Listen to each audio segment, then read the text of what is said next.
একবার ভাবুন তো, একটি শক্তিশালী ভূমিকম্প শুধুমাত্র 15 থেকে 30 সেকেন্ড, এই কয়েক সেকেন্ডেই পুরো একটা শহর কিংবা দেশের ইতিহাস চিরতরে বদলে দিতে পারে।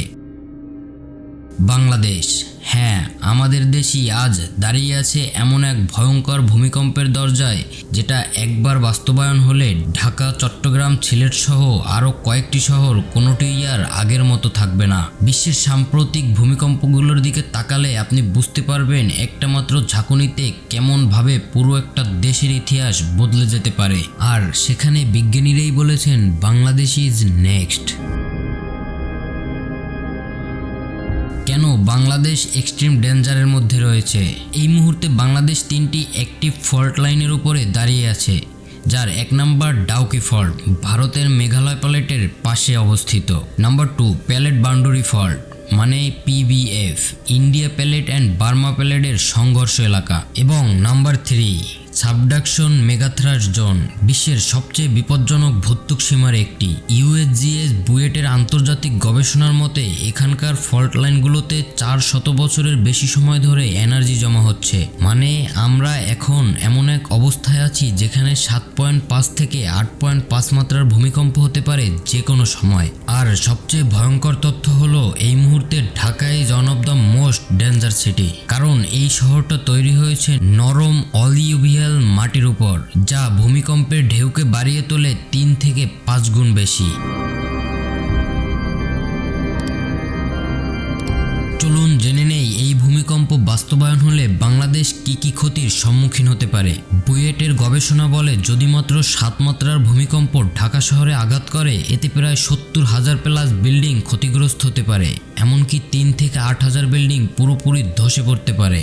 ন্যারো গলি, পুরাতন ভবন, অসম ফাউন্ডেশন সবচেয়ে বেশি ঝুঁকিতে, এমনকি ইলেকট্রিক্যাল ফায়ার ছড়িয়ে পড়তে পারে। গ্যাস লাইনে বিস্ফোরণ হয়ে এটি আরও ভয়াবহ রূপ ধারণ করতে পারে। তারই সাথে সাথে কমিউনিকেশনও বন্ধ হয়ে যেতে পারে। হসপিটাল ওভারলোডের কারণে মানুষ সঠিক চিকিৎসার অভাবে ভুগতে পারে, এমনকি সিটি প্যারালাইসিসও হয়ে যেতে পারে।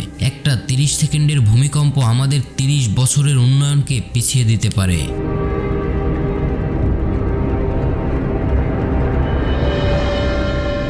বিশ্বের বাস্তব বড় বড় কিছু ভূমিকম্পের উদাহরণ দেখলে আপনার গাও শিউরে উঠতে পারে। এই ধরুন 2015 সালে নেপালে 7.8 মাত্রার একটি বিশাল ভূমিকম্প হয়, যেখানে 8,900 মানুষ নিহত হয়, 6 লক্ষ ঘর নিমিষেই ধসে যায়, পুরো শহর যেন মুহূর্তেই ধুলায় পরিণত হয়।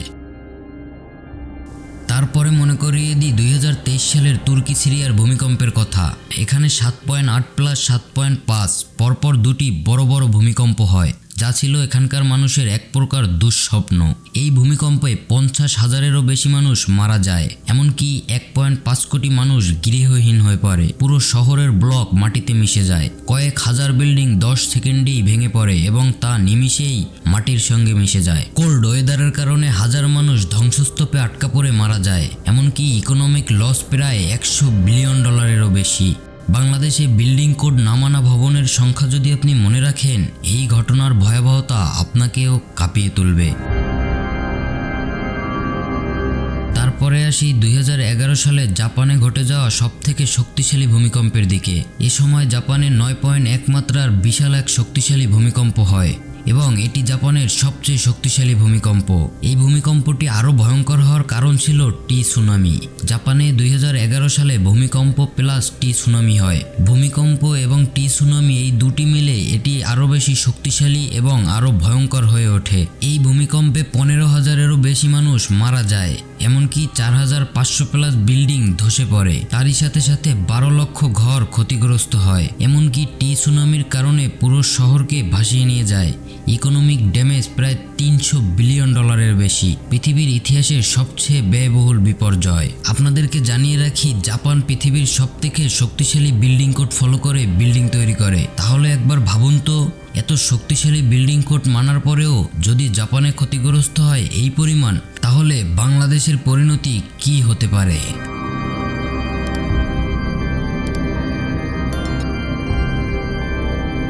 কেন বাংলাদেশ এত বেশি ঝুঁকিতে? কারণ ঢাকার সমস্যা শুধু ফল্ট লাইন না, বরং আমরা নিজেরাই নিজেদের ঝুঁকিতে ফেলে রেখেছি। এই যেমন ধরুন 60% ভবনই প্রপার বিল্ডিং কোড মানে না, সফট সয়েল এফেক্ট, শ্যাকিং 3 থেকে 5 গুণ বাড়বে। আনপ্ল্যানেড সিটি রেস্কিউ অপারেশন কঠিন হয়ে পড়বে। গ্যাস লাইন ওয়ার্নিং সব ওভারল্যাপড হয়ে যাবে। পুরান ঢাকার ঘন এলাকা সবচেয়ে বেশি ঝুঁকিপূর্ণ। এমার্জেন্সি শেল্টার প্রায় নেই বললেই চলে। হসপিটাল ক্যাপাসিটি মাত্র কয়েক হাজার। তাই তো ঢাকা শহর আজ একটা টিকিং টাইম বোম। চলুন জেনে নেই বাংলাদেশে বড় ভূমিকম্প হলে তার সম্ভাব্য ফলাফল। বুয়েটের সবচেয়ে ভয়ঙ্কর প্রজেকশন। এখানে বলা হয়েছে 1 থেকে 2 লক্ষ মানুষ নিহত হতে পারে। ঢাকার 1/4 ভবন ড্যামেজ হয়ে যেতে পারে। ওয়াটার লাইন, ইলেকট্রিসিটি, গ্যাস সব বন্ধ হয়ে যেতে পারে। ফুড সাপ্লাই চেইন ভেঙে যেতে পারে। এয়ারপোর্ট, হাইওয়ে ক্ষতিগ্রস্ত হয়ে এক্সটার্নাল হেল্প আসতে দেরি হতে পারে।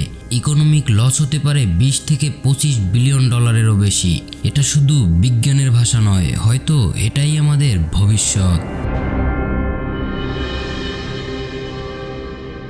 বিশ্বের বড় বড় ভূমিকম্পগুলোর দিকে তাকালে আমরা বুঝতে পারি ভূমিকম্প কখনো ওয়ার্নিং দিয়ে আসে না। এটা আসে হঠাৎ, নিঃশব্দে এবং কয়েক সেকেন্ডের মধ্যে।